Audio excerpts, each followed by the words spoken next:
Hello and welcome to episode 19 of season 3 of Relics of War. I am your host Shongaku, and this is a show about Guild Wars, Guild Wars 2, and the Guild Wars community on the whole. Trying to emulate Cole there, I just kind of messed up the on the whole. But fortunately, even though I mess up regularly, I am joined by hosts who don't mess up, like Kate, who is our editor-in-chief at Relics of War. How are you doing this week, Kate? I'm wonderful. And Evie. Although they do Hi. both play Thief. So, actually, Thieves are pretty awesome, so I can't complain that much because I've been playing one and it's kind of fun. That's right. Thieves are fun, even if you die a lot. And just sometimes it's sad. I love my thief. I have 2 thieves now, incidentally. I have 2 thieves, 2 guardians, 2 mesmers. These are the classes I enjoy. And also just really want, like, I want some tier 3 Norn armor. And character slots were on sale this week. I think they might still be. I think they go off sale tomorrow for some random reason. That's your mesmer? So, if you haven't picked them up, go get them because they're 600 gems. And because you need... I am now up to 11 characters. Speaking of the store, they added some interesting stuff onto the store recently. They added a bunch of mini undead, which I think is kind of cool. And you can get an actual miniature abomination, finally. I'm mildly excited about that. Have you guys seen? How expensive is it to get the miniature abomination? Is that the one where you... You need... Like, do you do all of them in Mystic Forge it like you do usually? Yes, with 25 sigils of the Sunless. Which I don't even know what really those are. get it right now because no one's finishing Tequatl. I was gonna say, that sounds really expensive because nobody... To my knowledge, there has been 1 successful completion of Tequatl thus far. Really? So Yes. we're definitely gonna ask some questions. What are the stats on the Sunless tokens or the sigils of the Sunless? Do we know? I don't know. I haven't really had a chance to be involved with the patch yet today. I was like, I'm gonna go to do Tequatl, and then we got him done to 95%, and I was like, okay, I'm done. Oh, were you there too?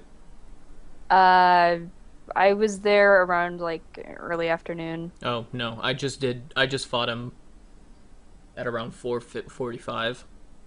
I've done them like 4 times, and it's pretty much the same deal. So Which I think that should bring us into the main part of our show, which is talking about taquito. I should have queued up Tequila Sunrise for the opening of our show. You know what? That song is going to open our show. there's a parody already. Really? Yes! Of Tequatl the Sunrise? I can find it. Can you find that? Oh, We need to play that's that gonna on be the a show. thing. I don't care if YouTube is like, you are in copyright infringement. That will be played. No, we're sharing that with the world. So, anyways, they've revamped a lot of the bosses. So before we get to the big boss that everyone is talking about, what sorts of bosses have they changed, Kate? Well, all of them across the board have a timer now. I think most of them are 15 minutes. Claw of Jarmeg is 30. Then any other outliers? I Anyone know? think Worm is 10. No, Yes. not Worm. There's- Shadowbee is 10. That's right. Okay. I think. They all have new, not necessarily new mechanics, but updated mechanics. Like attacks, there's not quote unquote safe spots anymore. There's Claw of I found a Jarmeg's safe spot ices in backwards. Frozen Wall, by the way. Oh, did you already?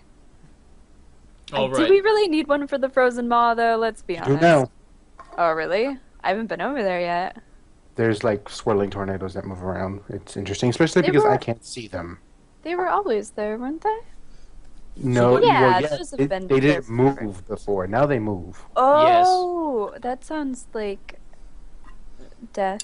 So why don't you guys talk about the fights and just go down them bang, bang, bang. I'm going to get that audio queued up. So go ahead and start with talking about actually the fire elemental changes. Okay, so we actually just did this one before the show, so we know about it. It is, first of all, visually different. It's an eye, and it has this kind of like crazy hair, I don't know, hair fire coming off the back. And where the eye turns, you will take crazy amounts of damage. You will also take damage if you're behind him. So you have to pay attention to which direction he's rotated in so you don't get nuked into sadness. And I think, And point, you should put your camera so that you're like aiming at your character's butt so that you can actually see what's going on. yeah, like take the Because the camera and camera set is it on the not your. ground.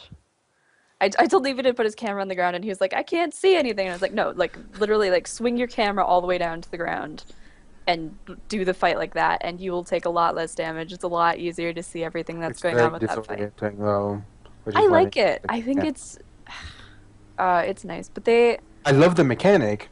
yeah. It's just the mechanic shows off how bad the camera is. It's Yeah. true. It is a cool It thing. didn't get stuck in my pancreas, which is a plus. I think that, you know what they should do? They should just let us zoom the camera to obscenely far distances, as well as go into first person. Is there any... We know that it's not a coding issue, because they can do it. It's literally just having someone go in and say, I want this zoom and It's- this zoom. The reason why they're not doing it, as much as they'll say, "Oh, hey, artistic, bull, lucky, whatever." One, world v world. But the people who are going to hack two- anyways. Okay, I understand that, but and two, SPVP. It has to do with the Just line right of now, sight, right? You can actually sneak behind someone. There's actually two answers to that.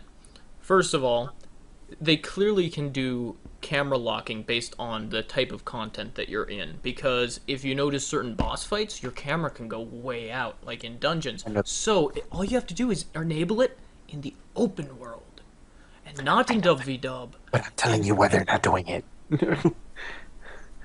Okay. Okay, but to get back on track, like the Yes. reason I can see a reason for not zooming it all the way out because it has to do a lot with like especially the case I know best is Siege and World v World becomes different because of the line of sight mechanic would Yes. allow you to do a lot more crazy things with Siege that it wouldn't be Radical okay with. shifts.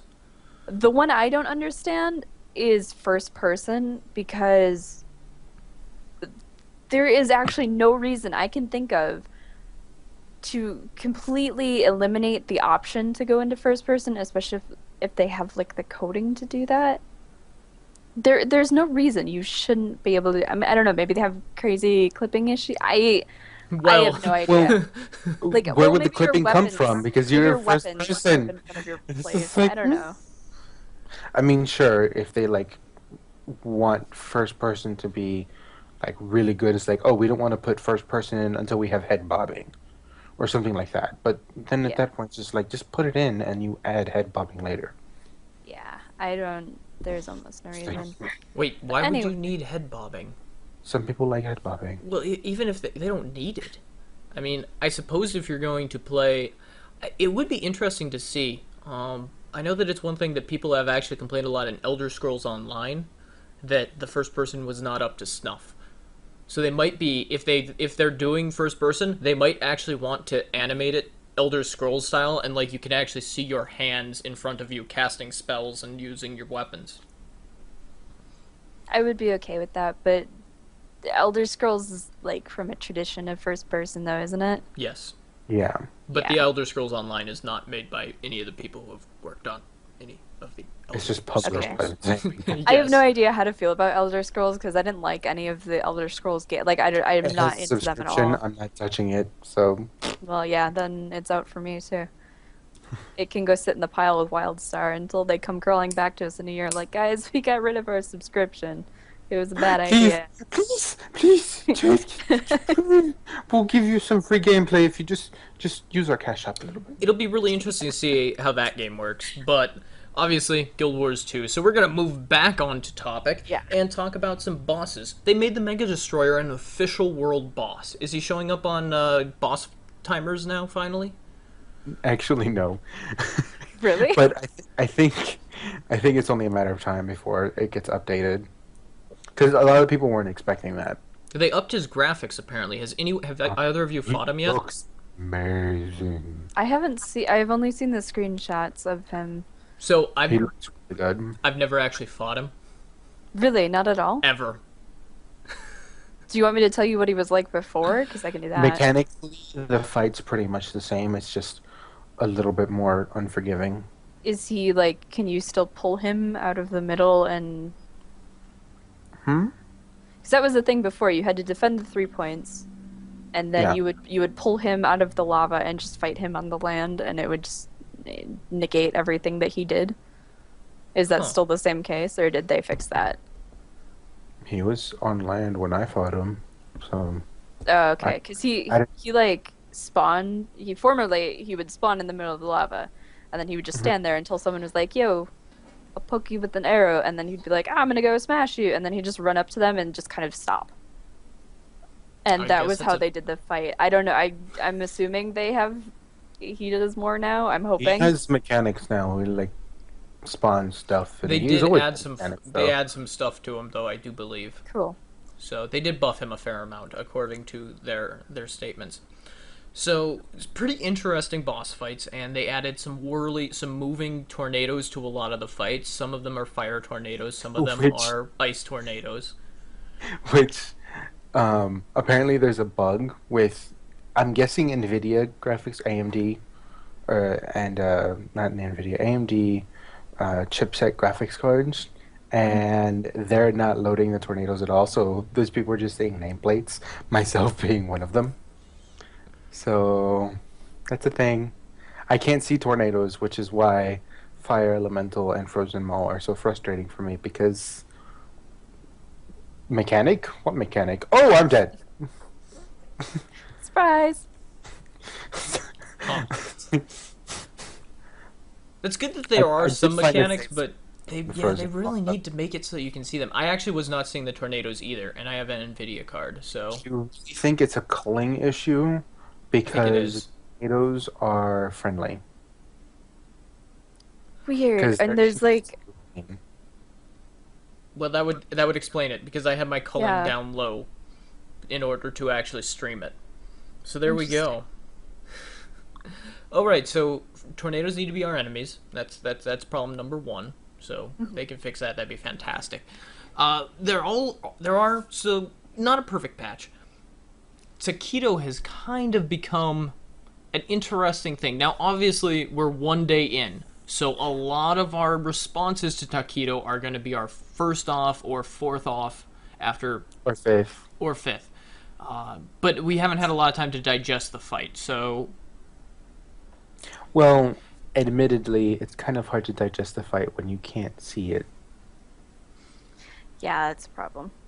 what trouble are you having seeing the fight with, Evie? Because you can't get past the first phase. Ah.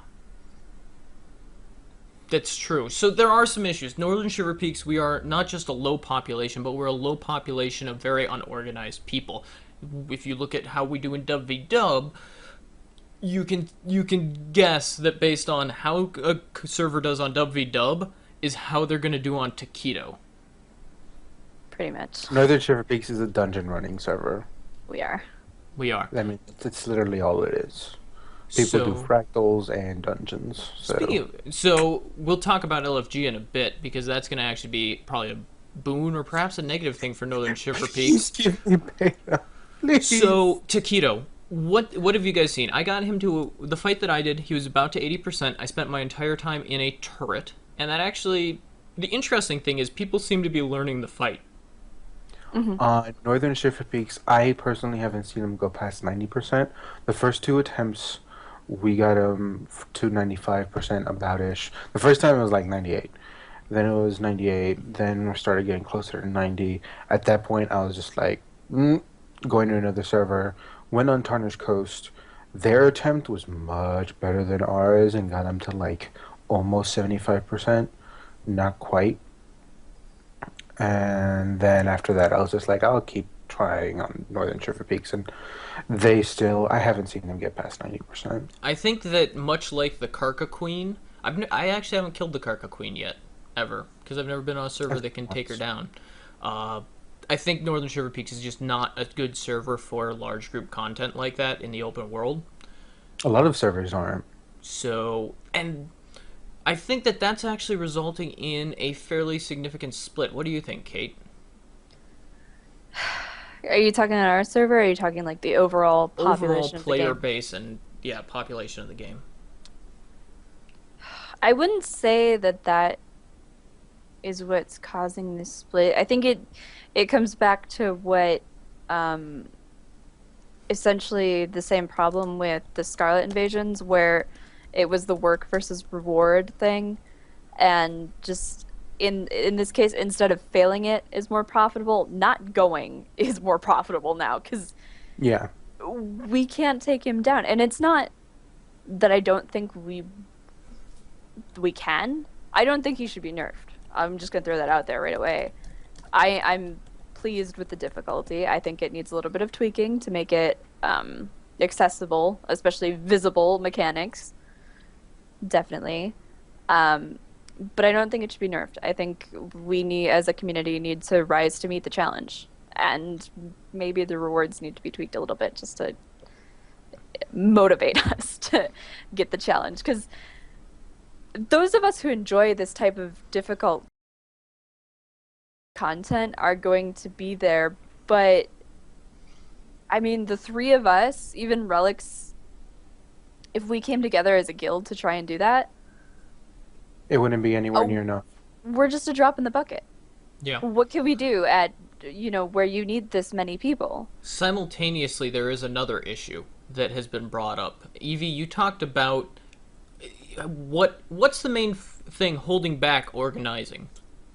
People are camping the turrets and AFKing in them. Is that really the main thing that's holding back the organization, though, of The it? turrets are so important in that fight. Just one or two people trolling will So, ruin it for everyone else. so how about if I wanted to get my entire guild together and go do Tequatl? When would I do that? I mean, is there a guaranteed time that he No, pops? So, is that perhaps an even bigger there's a issue? time frame. I mean, sure, yeah, that's also a big issue. But as far as the random content of it, I mean, that's true of any meta event.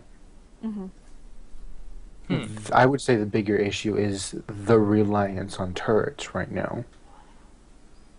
The turrets are extremely important. I will say that our turrets were actually not great, but they weren't terrible. I think if a guild sponsored the turrets, like if our guild got together and let the Zerg just do their thing on Tequatl, and we just focused on the turrets, I think that's where a guild can be most effective. What do you think, Kate? Um, I agree to a point, and especially because our server hasn't been taking him down this far, I'm not 100% sure we can, like, 100% like say, oh, this is the way we could do it. Because if we, camped relics on the turrets and just had the Zerg DPS, I'm not sure when the laser fired if that would all go It's through at okay. 75% the first defense, and you have to keep the batteries up, which are like those purple things that are like way off in this direction and that direction and that direction. Hmm. So there's that too. Yeah, but you're not fighting Tequatl when you're charging the laser, are you? He flies away, I think. You're Yeah, he right, flies but away, and so then your guild would basically say, okay, and there's three different fights we know from the live stream, each one with a slightly different mechanic. So you would basically, if you had 15 people, you'd have five go to each, take their parties to each, and have each party specialized. So you'd have a control party, you'd have a straight up DPS party, and you'd have a pants party. sure. Ideally, you're approaching this from the idea that it's like a raid boss where we have control over who's in the Who's group, but there? we don't. It's just so like there's so many random elements to this that it's hard to coordinate this stuff. Even if you have commanders who know what they're doing and you have groups that know what they're doing, there's still people there that are not Bad. Not gonna listen. not contributing, not listening. I know, like, I personally have map chat off a lot because it's full of negative people and trolls. And in a situation like this where it's almost vital to have it on, it's going to be really frustrating. And of course, like, To my knowledge, right now, there has been one successful completion of Tequatl. I have not seen proof of this. Do not take it as gospel. That Give would be good news if we had killed it. But anyway, uh, a guild called Myth apparently was able to Oh, organize and take it down. they're myth. That's Well, their tag. I'm glad that you are Myth. now using urban legends as our sources. This is what I hear. Anyway, Okay. I'm Be like positive if he had been beaten, the Guild Wars Twitter, Reddit, everything would have exploded. I highly doubt anyone's killed Yeah. him. Actually, no, I do remember. Did you guys see the proof of Tequatl being dead on the Guild Wars 2 forums? no. It was pretty amazing, actually. So they showed a picture, and Tequatl was laying on his back, and there was like this little guy with a sword, and it may have actually been a Charizard laying on his back being dead. It was a hilarious image. You guys should check that out. There's a forum thread that basically says how far have you gotten Tequatl down to, and it's Blackgate mostly coming up and being like, we got him down to 50% was the last time I checked. And 30. according to chat, 30% apparently was. it's 30% now, so that's pretty fantastic. I think I he's know gonna, where I'm guessing. and then he's gonna go back up to like dropping only to 75 because everyone's gonna be guesting to him. Yeah. Unless, of It- course, Blackgate has high control over turrets, and they just treat the Zerg as like random walking dots. Or- I wonder they- if they do. I wonder if that's why think they're that's the key. succeeding so much, or if They because probably have people that are sitting in that zone like an hour before he actually spawns, just sitting in the turrets. I Is would it- do that. isn't his spawn window really low right now? Isn't Yes. it like half an hour instead of an hour? Right now, there's an hour and 5 minutes till his spawn window comes up. Oh, okay. For some But reason, I thought it was like I every think- half an hour now. I think he's guaranteed to spawn as well now. Mhm. Yeah. So a little bit of story has come along with this Tequatl patch, and Rox is out doing some things apparently. So what is Rox working on? Does anyone know? I haven't talked to her yet. haven't. I have a very basic understanding of it. I can't get into any details right now. I know she is out tracking the dragons in order to gain approval for Ritloc's warband, as is continuing with her story of trying to get into his warband. I thought you were going to go somewhere she's- else with that. Yeah. She She wants an invitation to Ritloc's pants party, which is actually that that also. third battery at Tequatl, as we learned. Never She's mind. out tracking them, which is interesting to me because I don't frequently lose things the size of a castle, but I can only imagine that they're not that hard to find, and for her And is to she need the tracking all of assistance them or just Tequatl? She's all of tracking them. all of them. at once. Because Except- I'm of sitting there wondering why Instantly. is this zone a thing if it's Tequatl? Like, why am I in the There's- chart? 2 Shatterers flying around right now, so if she can't find either of them, Wait, there's two? there's Yeah, 2. the Where's the graphic. second one? It's flying in the same place. There's just two of them. Oh. Yeah. Like Wow. one will fly over and then the second one will come. Like the time that the thing in COE was bugged was his name Bjarl the Rampager. You would knock him down and he would fall, and then he would also be there like, "Sup, I'm in the depots," and he would just stay there the whole fight. Depots. It Nice. was- It's really funny because you can be fighting the Shatterer and he'll fly over. Where did you come from? or maybe it's another Shatterer. Maybe it's another general. I mean, we saw that there's a ton of Tequatls in Ore. Speaking of which, imagine now what they... So, the Tequatl, or the dragons in Ore, they're kind of pansy compared to Tequatl now, aren't they? Yeah, they are, and you know, lore-wise, I don't think we have a lot concrete about this patch. Like all of a sudden, you know, the living story is supposed to take place after Zaitan's fall. Apparently so a somehow, year after Zaitan's yeah, death. so somehow actually- Tequatl has actually- been like, If you like read the mail, it sounds like it's taking place right before the fall of Zaitan. Oh, really? The way it's worded. Ah. So I it's just read it really in. interesting. Like it's very vague. It's like because of the a fence and ore with the pact, this is happening. So is Zaitan dead or not? It's very confusing and vague. It's just like, what? Oh, I read it as because we killed Zaitan and because of all the effects on Ore, he's been forced to adapt. Oh, Maybe, okay. maybe with the death of Zaitan, Tequatl has become like Glint and has free will. If then he would be speaking, maybe, or I don't Maybe know, doing he is something just, besides attacking. maybe he's just really pissed. Maybe Or he's going maybe insane. here's something interesting. The dragons are supposed to be eating magic. Now Zaitan gone. Who's eating that portion of magic? Is Maybe, Tequatl taking his oh, place? maybe Are we Tequatl. Maybe are every we causing the formation of another elder dragon? These are the or can we questions. stop? I mean, look, if you saw Tequatl, he was many dragons all smashed, or not Tequatl, Zaitan. Many of the dragons smashed together.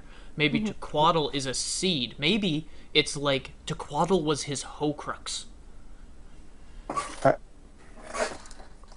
Where's your tinfoil hat? I'm on it. Actually, no, there's another one. What was that? There was a thing. Oh, no, no, no, no. It's like the Archdemon in Dragon Age, where when the Archdemon dies, its soul goes into into the nearest Darkspawn, and then it, like, it's an Archdemon. But if there's a Grey Warden nearby, it goes into the Grey Warden. And that is why Traherne could not be in the final mission with us in that dungeon. Because if he had been there, it would have gone into him, and he would have then destroyed it, but then he would have died destroying it. Because he's actually a dragon's minion. Oh, snap! I was just assuming that because he's a Mary Sue, he would do everything perfectly, and just by being there, he would absorb that dark essence and then be like, I got this, guys! Ah, yeah, we're good.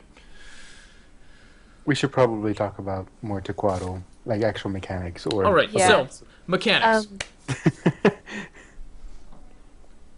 What does the turret do? What does the turret say? the turret, first of all, it knocks off the buff that Tequatl gets called Hardened Scales. It's something scales, I can't remember what it's called. Number 2 skills. When it gets to 20 stacks, he goes briefly invulnerable. There's been dev confirmation that it does not reduce the damage. So if it's less than 20 stacks, you're doing the same amount of damage as normal. It doesn't have to be at 0, but if it hits 20, he's temporarily invulnerable. Turrets are also responsible for cleaning up the poison underneath Tequatl, It's very important. so that Well, everyone can it's attack him. a lot further than underneath Tequatl. It's everywhere. It's Well, yeah, so but- many places.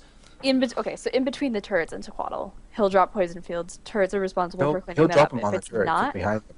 Actually, if it's not cleaned up, that's not Tequatl who drops those. It's the fingers. Mhm. it doesn't matter. If it's not cleaned up, your people will die, which is Yes. not okay because the waypoint is now gone. So you either have to run from 2 very far waypoints. I'm pointing to the waypoints on my map that is right here, in case you didn't know. Um, it's quite a big run compared to what it used to be if you die. And there are mass amounts of people There are. everywhere. It's hilarious. I mean, it's sad. Yeah, You're so kind close of. to your camera now. Look. He's gonna eat us all. I'm actually like 2 feet from my camera. Okay. Your camera just loves your face. So, okay, so you've got those, and then you also have buff fields that the turrets do as well, yes? Mm-hmm. And I that's... 4 or 5. actually hadn't seen that at all. I was in an overflow when I had done mine, and our turrets were subpar at best. So I The can general actually can't see. consensus is use 2 on cooldown, use 3 on cooldown, use 4 and 5 on the biggest Zerg you can find, and if Sure. everything else is on cooldown, hit 1. Yeah, that's pretty accurate. And if you do it, time it right, you're almost always hitting something other than 1. So, yeah, there you go. That is how you play the turrets. And then if the turrets are full, and someone's in it and they're AFKing, let the turret be destroyed, let them die, don't help them, because they were AFKing, they don't deserve your res, don't just auto-res someone who's incompetent, and then go and get a hammer, fix the turret, and then get into the turret, and then... Which would be awesome if you could repair the turret and without actually rezzing them, because everything is bound to F. You should be able to click on the turret and Yeah, prioritize it. you can. I It's have to just a turn little on bit more right click to complicated. interact. Yeah, you just have to let them stay dead. They'll cry at you, but it's for the best. They need It to is. learn that if they're on it. I I will say turrets do bug out, and occasionally I had several times where Oh, the turret stopped doing anything, and I had to get out also, and get back in. this is something I encountered in my overflow. If people are abusive in their attempts to get you to res them, report them. They're not the kind of people we actually want here. And if they're using foul language, doubly report them because they're butts. I don't know. I was cursed at for not resing people who would be one-shotted instantly because they were downed 20 times. I was cursed at for telling them to waypoint. I That's why you reported lots just of sort people of today. ignore them. Oh, people. So I was and best at that's defending turrets rather than attacking Tequatl. so Yep. now. So after you fight Tequatl, he does it. What does Tequatl do to the people who are actually fighting him directly? I know he stomps on them and insta kills them. What other things does he do? He does The a wave shockwaves. attack, Yes.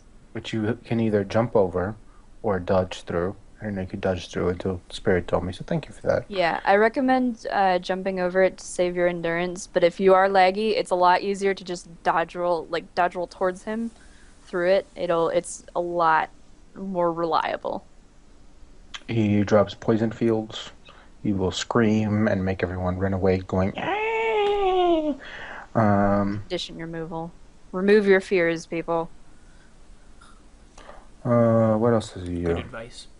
Tequatl's fingers are now like they're like mini Hulks. They just smack people and just. Pew, pew, pew, pew, There's pew. also that's also where the poison clouds come from. So you do want to DPS those down.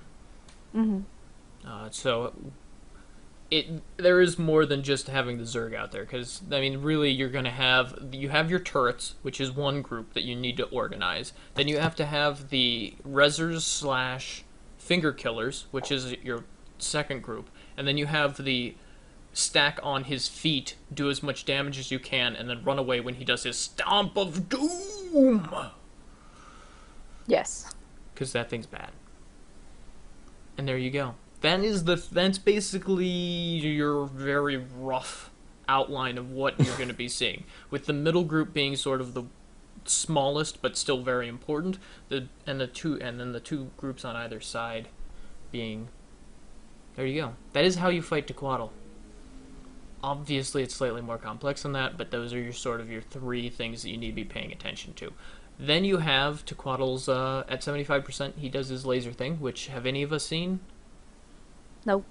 Okay. We will have to see. It's a good. I just want to say I'm entirely okay with not seeing this on day one. That's something we don't see a lot in Guild Wars 2, is like it's patch day, and by about this time stuff is done, and we can tell you about it because it's done.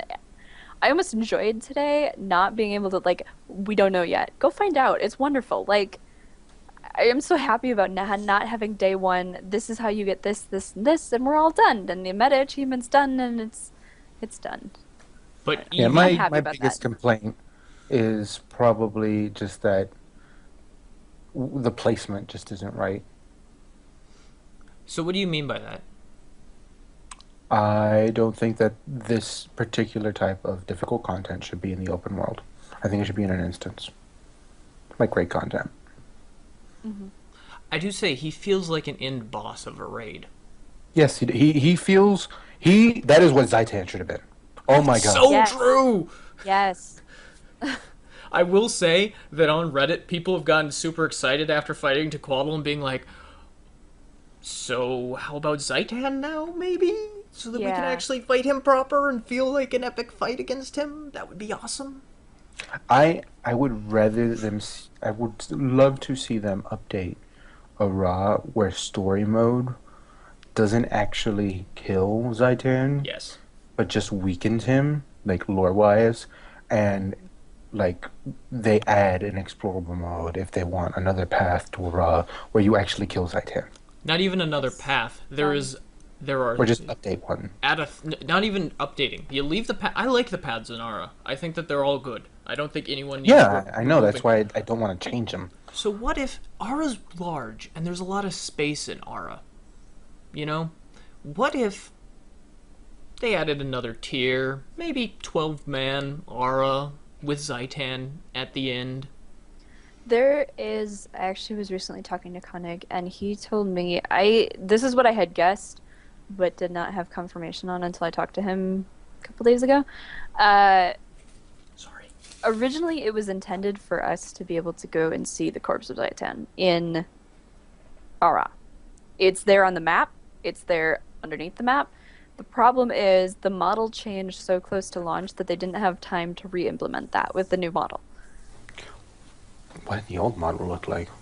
I believe, I don't have 100% confirmation on this either, but there is a picture of, it's that dragon in the trailer that everyone's like, where is this in game? Where it like pans around and there's a giant dragon corpse. Mm. That was the old Zaitan, I believe.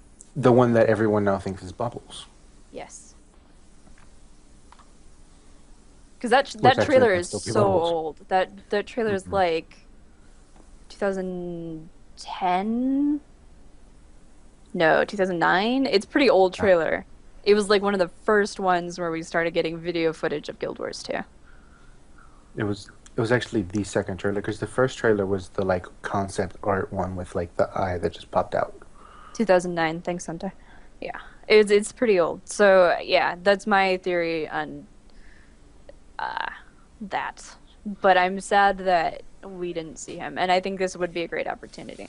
I'm usually not a fan of bringing characters back from the dead, but if we want to be like Zaitan wasn't quite dead yet, that's fine with me. I mean, signed. Yeah, I think that and It was actually just really, Tequatl really would be a weekend. great way to Tequatl is a great way to do that, to sort of move that forward. I look forward to it. I would love to hear Zaitan say, "Your airship was merely a setback." Yes, yes, done. Like, have him signed. actually talk Can to we you? title the patch that? Yeah, like the whole patch where Zaitan comes back. Your airship was merely a setback. Please. And then he randomly says, "You are not prepared," and then everyone just is like, That's "No, sorry, wrong they should term. not take from Wrong. Illidan." Your weakness Wrong makes me laugh. character. I'm I talking mean, about Your Tailfish. weakness makes me laugh. can he just take other like lines from other characters in the game? More people should learn to barter. Ogden's hammer. What savings? He like eats someone and gets like health back, and he's like, "By Ogden's hammer." That's fantastic. Savings. Done. Signed. Let's do it. Oh, all right. Yeah. So Tequatl, interesting. I do hope that we see raid content at some point. Colin Johansson seemed pretty against it, to be honest, though, in the interviews that I've seen. So, who knows? If we're going to see Zaitan revamp, which I think we will, because he is the flagship character of their first game, then I would not be surprised. And he did say he's going to tie that to the living story, which means if this is post-Zaitan, Tequatl coming back could be them prepping for the first half of next year. We know that this year, it's Scarlet.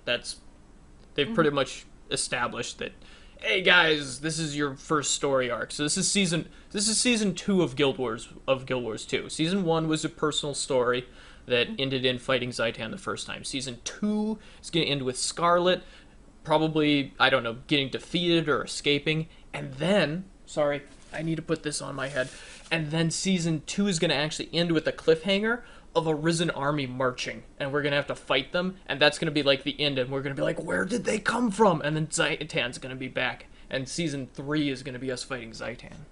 Can I point out that the next update, they already have like a teaser picture of it, and it's very obviously a Sylvari. Is it Cave? Because it looks like Cave. No, it's male. There's no boobs. What? Canarch's back? Excuse me while I Or- go look at the Did thing. Did we ever kill the boss of the... Okay, so what male Sylvaris are out there? There's, we have Traherne, who's Traherne. dumb. We have Traherne. We have... Who's the boss of the it's- Nightmare Court? Fallon. Well, sort of. No, She does the too thing have makes- boobs. What? She does too have Link boobs. it. I am linking it in the chat. Okay, so um, we're talking about the image to the right of Tequatl Rising. It's on guildwars2.com for Oh, those of you listening that's not later. the one I saw. Okay, well that's the teaser image I saw and Okay. was there. Yeah, there's very obviously the boob going on. It looks Yeah. like Kate to me. It doesn't look like her armor, which is weird, but I don't know. It looks I'm like hoping. Keith with like dragon wings. I am hoping that this is indicative of them fixing TA. Did that thing go away? I Oh hope no, you so just made it small. because I really want. Did the stream go down? No, I No, switched he's over just to. doing the thing. Oh, So okay. there we go. Yes, she definitely has female parts, but that doesn't look like. That's Kate. That's not Keith. That's Kate. Keith has the like cattail things and What she cut them off because she was so emo about They're on the other fouling. side. Yeah, no, that's definitely Kate. I'm sorry, Evie. We just shot down all your theories Yeah, about no, male it's straight Sylvari, up but I Kate. still have a lovely male Sylvari. You can Okay, toggle if you want. okay. Keith or not, it to me it looks like a Sylvari with like dragon wing on the back of it. I'll allow it.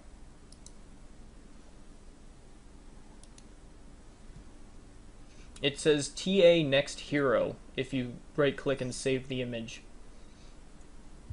Wait, what? It says TA Yeah. next hero. Oh, maybe it's not Cave. Or they're just trolling us.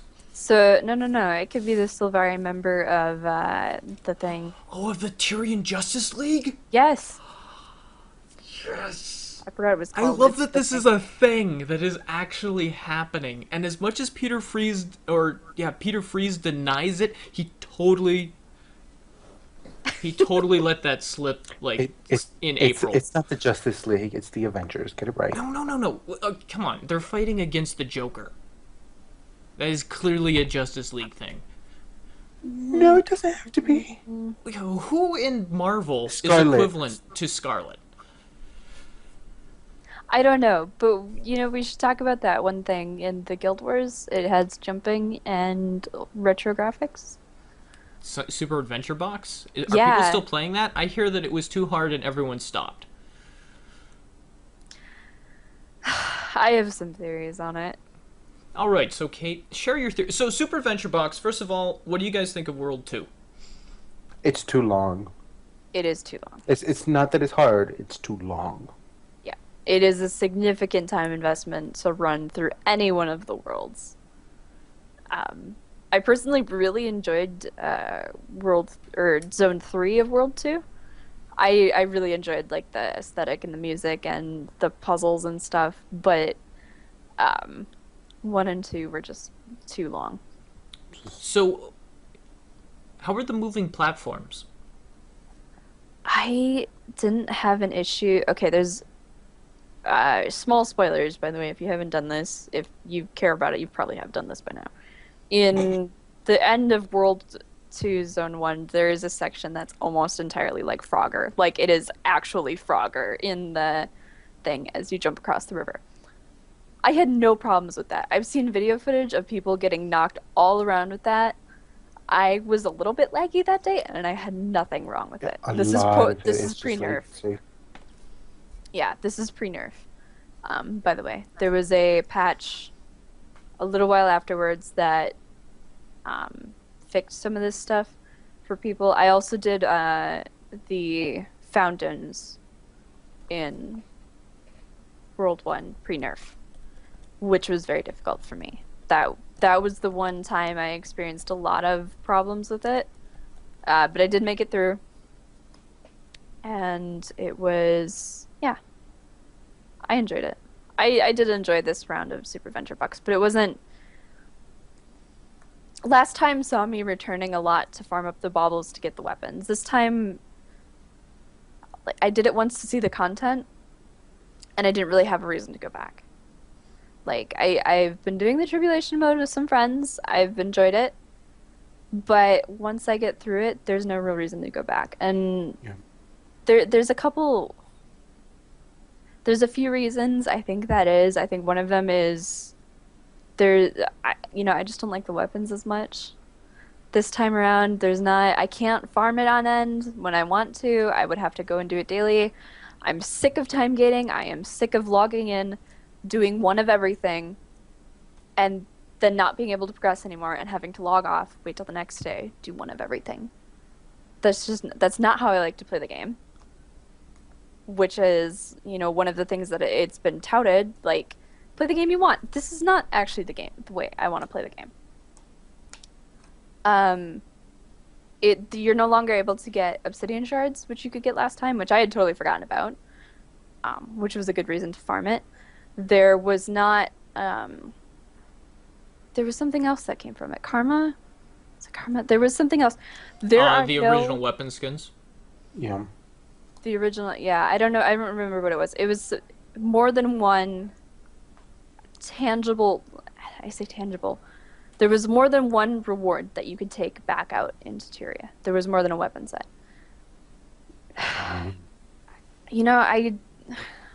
Your back I piece. would like to do what? The back piece? No, No. it was like currencies. I can't remember what it was. Oh, you could get energy crystals or philosopher's stones that way. Mm-hmm. So, it's not farmable anymore, which there have been lower numbers. This was said on the forums. There have been lower numbers this time around. People aren't as excited about it. In part, there's a lot of reasons for that. It's not as rewarding. It's too long. It was buggy. It's not people's cup of tea. People are back at school. There's plenty of reasons for it. But the big reason for me not being in there is just it wasn't worth repeating. So I have another this is content theory. I enjoy. Yeah, I have And another it's theory. the same thing with me too, because I adore Super Adventure Box, and when they announced that they were going to be, we're releasing the daggers and pistols, like, yeah, I'm gonna go get them, and it was just like, oh, I could farm this every day on one tune, and I would not get all the weapons I want because of time gating, and it's just like, why bother? That is unfortunate. Because if I can't get all of them, why should I bother getting one? Because I want a match. I should add time gating to the list of questions that I have submitted to ArenaNet. And see if we get anything Have we back from submitted that. that yet? Yes, I submitted that. I will Okay. have to add that. So ArenaNet, We if have you're a watching, request in for another interview. Hopefully we'll get it. Keep our cross fingers crossed, guys. We'll see. But so I think one of the reasons as well that we're seeing a fall off of the Super Adventure Box is a few reasons. First of all, you have the fact that we no longer have the crazy farming, and so people have been just intense, just smashing their faces into Guild Wars 2. And Super Adventure Box is like this release, and so people don't feel like they have to do Super Adventure Box because it's not giving them just obscene amounts of gold. And that has become a problem with the Guild Wars 2 community, I think, is if they take the path of least resistance. So without the Super Adventure Box really giving them all this stuff, they don't feel like they have to do it. And I think what we're seeing is probably a decrease in actual player base per week because of it, which is interesting. At the same time, it gives people a chance to recharge for the next big story stuff that's apparently coming September 24th. Well, it's a good... Oh, the 24th? There's going to be another patch? Check This that. Oh, month. no, sorry. 24th is next week, which is when we're going to get more information. Sorry. Okay, yeah, so we'll get more information about the October patch. I had a thought where I was going to go with this. Something I've noticed with Super Adventure Box is it's been really downplayed by ArenaNet. Like, the way they've marketed it, the way they've promoted it, the way they've implemented the reward system is so much that, there's this thing, but you don't have to go do it. And I can't help but thinking it's kind of residual from last time. People being like, ew, it doesn't fit in Guild Wars 2. I have all these voices for people. I have all these voices for haters. What does Eevee sound like when he's talking about taquito? I'll do that some other time. Okay. Anyway. Sorry, Eevee, I'm a horrible person, I know. No, it's all good. Yeah, it's been really downplayed by ArenaNet, and I think that's a shame because it is a very unique piece of content. It's something... I would argue you probably wouldn't see in any other MMO. I don't think there's anything else like that. It's very unique, and I wish they embraced it more instead of trying to hide it. Do you think that once all 4 worlds are out, we might see it as permanent content? I kind of hope so. Yeah, I would be okay with that. My dream for Super Adventure Box is it actually becomes a relevant part of Tyria. They're starting to expand the story behind it. If you're not familiar with it, you can go talk to the genie. Do you guys notice that the colleges that the college dormitories actually relate to the open world story? To the What? story? Yeah.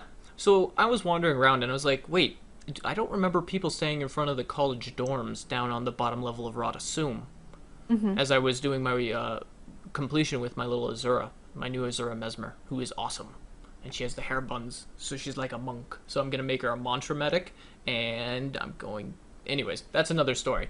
But I was running around, and I found the dormitories, which are down on the bottom levels. And I walked up to the Azura who's in front, and he's like, someone put phosphorescent ooze inside all of our showers. And I was like, that's from the story. And then I went over to the other dormitory, and someone's like, someone blew up like stink bombs in our dormitory, and so we can't use it. So Moto's been like hopping around between various different dormitories as he tries to finish off the different versions of Super Adventure Box. Which is good because that was in the story that was It released was. separately. If you haven't read Shadowbox, it's one of the better short stories. I highly recommend it.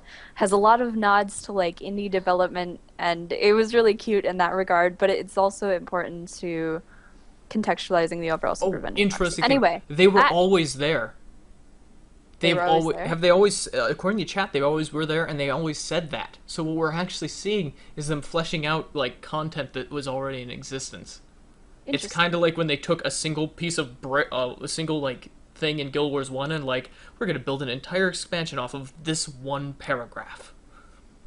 I'll allow it. Anyway, Worked out Super well. Adventure Box in the world as permanent content. I'd like to see. I'd like to see the team score become relevant, and time, and I would like it to become a form of competitive PvE. I think Oh, it's so a like very a good challenge.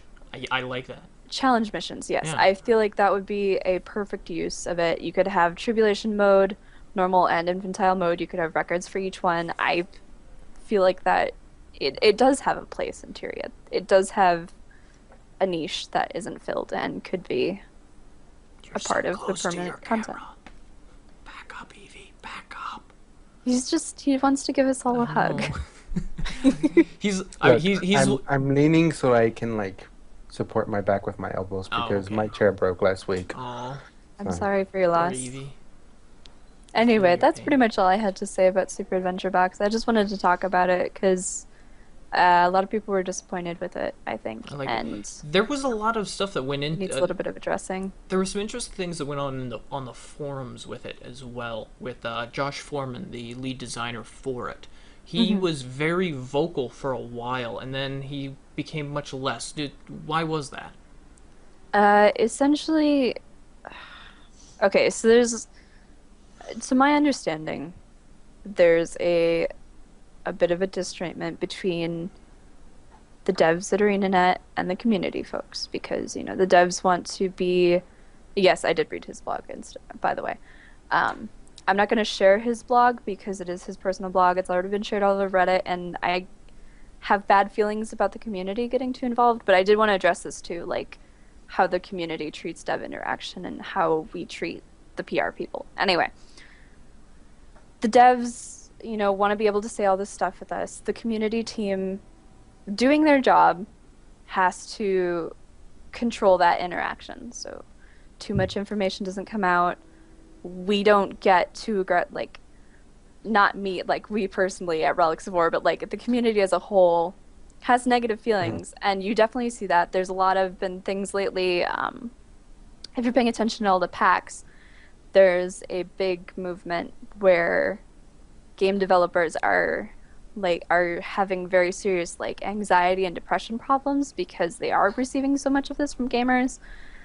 And If you don't know about that, filter, they need the community managers Yes. to filter it for them on some level. yeah, and the community managers are just doing their job there. So you know, don't take this out on And- them either. And here's, let me interject for once. Most Go people need ahead. to realize that the community managers are not there for the gamers. They're there for the developers. Yep. They're their Um, interface. yeah. So Josh Foreman Continue. had been um, probably one of the most vocal devs on the forums. People really enjoyed his commentary. I really enjoyed his commentary. He had very much had a personality, and then he was asked to tone it back because that's what the community team wanted him to Yeah. do. The quote was he was endangering the company, Yeah.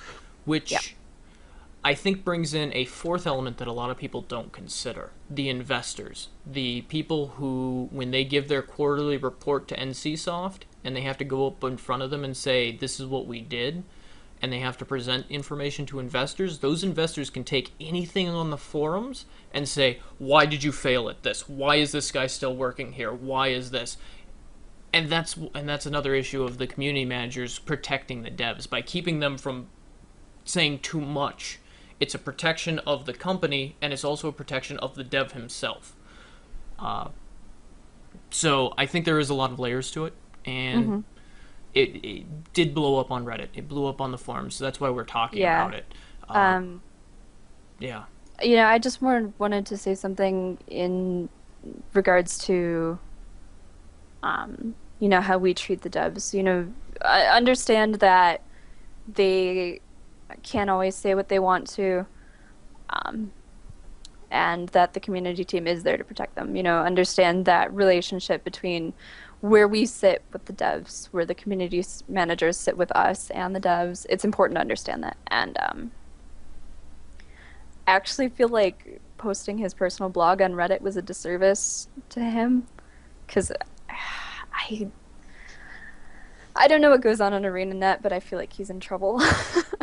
I will say, I So, actually read a bunch more of his posts, and I'm like, wow, this is okay. actually a really good blog.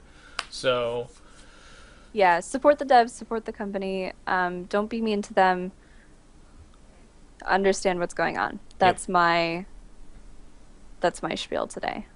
There's not really a whole lot more to say than that. Yeah, and I don't think it's something that we need to dwell on. So let's go ahead and move on and talk a little bit about what's going on in the community corner. We're actually going to be wrapping up the show at about, wow, an hour. Madness. Madness. This is Actually, what short it trip. is there's not like crazy amounts of things to talk about. I think Yeah. next week with whatever Kaith new hero, whatever thing, there's going to be a lot more to talk about, which Hmm. should be exciting. And I'm going to have to figure out how we're going to do that because I'm going to be in Alaska. So we might do an Wait, audio what? show next week. Oh yeah, I'm gonna be in Alaska next week, by the way, guys. Hanging out Surprise! with Vrabin. Yay! So we might do audio only, which we can do. I have the technology. Fancy. Speaking of audio only, since we're there, you guys asked for it. We finally have it. We have a SoundCloud page with audio only podcasts that you can download and take with you on the go.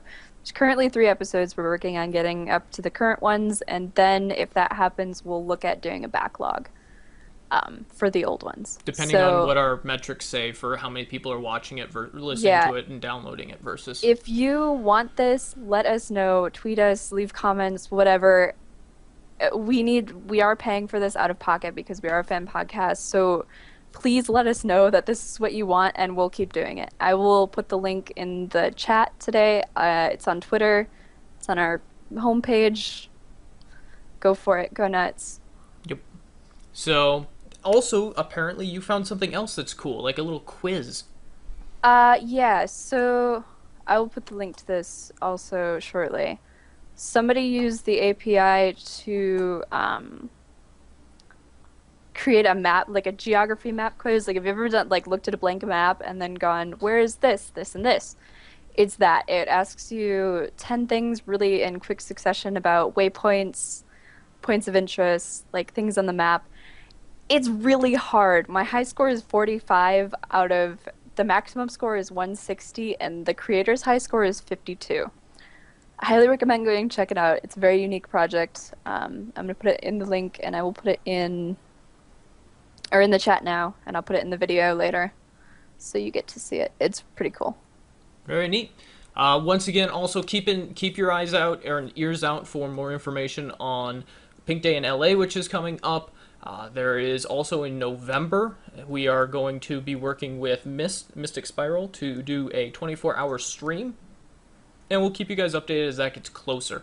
The 24-hour stream will be to benefit Child's Play, so we will definitely be keeping you updated on that. That'll be a lot of fun.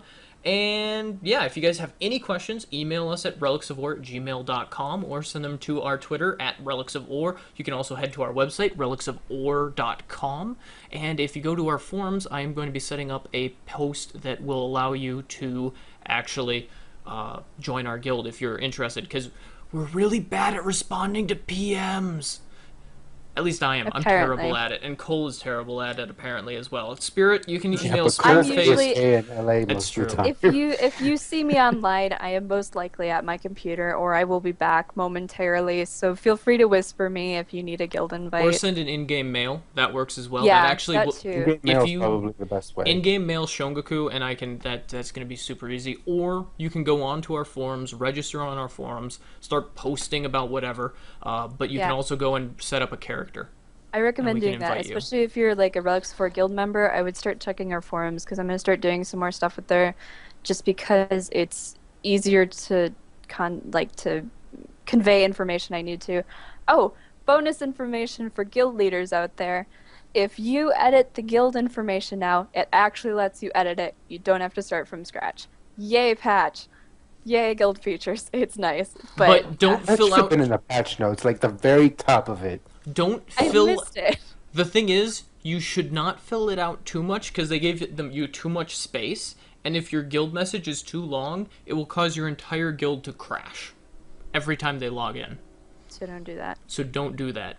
That's a bug that people have been reporting on Reddit fairly often, and entire guilds are unable to log into their characters. Oh, God. Good thing I didn't change the guild information because I almost did that. They're working on fixing it. Alright guys, thank you all for watching. We're going to move into a little bit of post-show after this, but I'm going to send you guys away with the dulcet sounds of Tequatl Sunrise.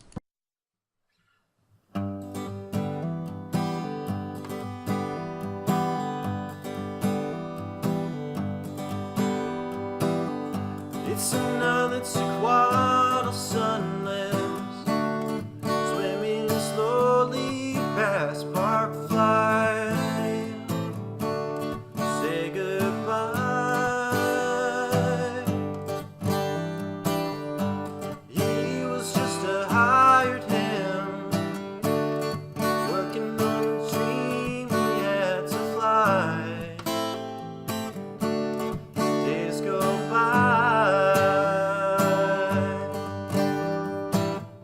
Every night when Tequatl's down, just